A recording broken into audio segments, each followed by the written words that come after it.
rescued a dog.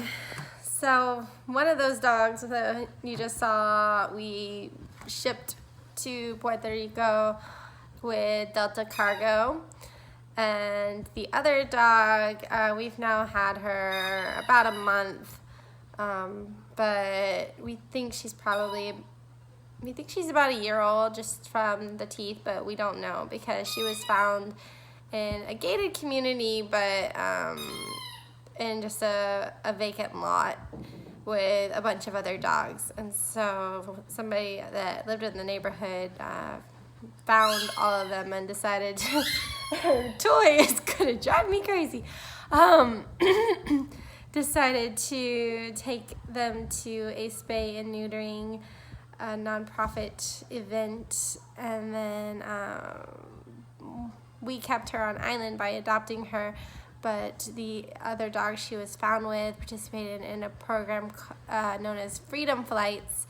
So they went to the States for adoption. So I probably mentioned in other videos before that we did ship a dog here. And I think shipping is challenging because of weather and airline restrictions. So our Australian cattle dog, he just doesn't have a temperament that we would feel comfortable with him on the plane, like where he could be around other dogs. He's great with kids. He's not really social with people, but he's very protective of us. But he doesn't like bark at people.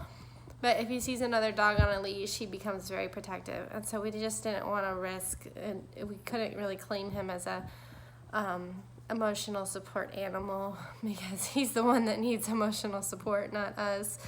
But he flew as Delta, and there's restrictions on the temperatures of all the airports he has to go through. So that's the airport that he leaves from, any layovers, and when he arrives in Puerto Rico.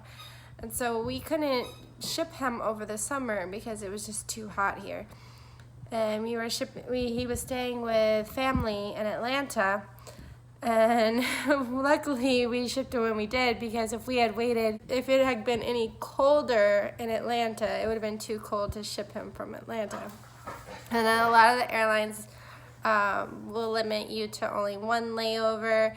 So they do climate control where they store the dogs in the plane, but they are more worried about the time that the plane is not in flight, the time that the dog is getting onto the airplane or moving among the airplanes. I've heard that they have like fans and stuff. They try to do some climate control, but it's just not as good when they're on the ground. When it comes to your paperwork for flying with a dog to Puerto Rico, it's the same paperwork that you would be required to do state to state. There's no quarantine period. There's no breed restrictions as far as like Puerto Rico law goes. They used to have a pit bull restriction, but that has been lifted last I read about it.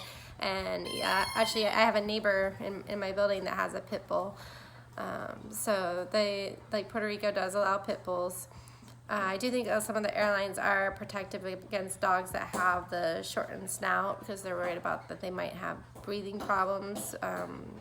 So I think from all my research, it seems Delta is the easiest for large dogs or for I believe the short noses. Owning a dog in Puerto Rico is very similar to owning a dog in the States. Very easy. Like there's vets, there's groomers, there's PetSmarts and Petcos. Your building, your HOA or condo apartment may have breed restrictions or size restrictions. But as far as like any paperwork or documentation that you have to do with Puerto Rico, there's nothing. It's easy. So what do you think of our wallpaper? So it's hard to believe that we have lived in Puerto Rico for a year now. we're getting the kids into schools where they'll speak more Spanish than they did last year. And we are doing a lot of work on our condo at the moment. Actually, our counter, our kitchen lights are not fully functioning yet. So, oh, and the dogs are playing. So I have lots of other ideas for videos. I was just, I took a break for a while. There was some negativity that even though it was unfair, it just kind of makes me less interested in making content when people are negative. But I do have lots of ideas, and especially now that I have lived here for a year, I have experienced a lot of different things here. Things like about the kids, things about work, operating a business, just life tips. So if you want to see more of that stuff, please subscribe. Thanks. Bye.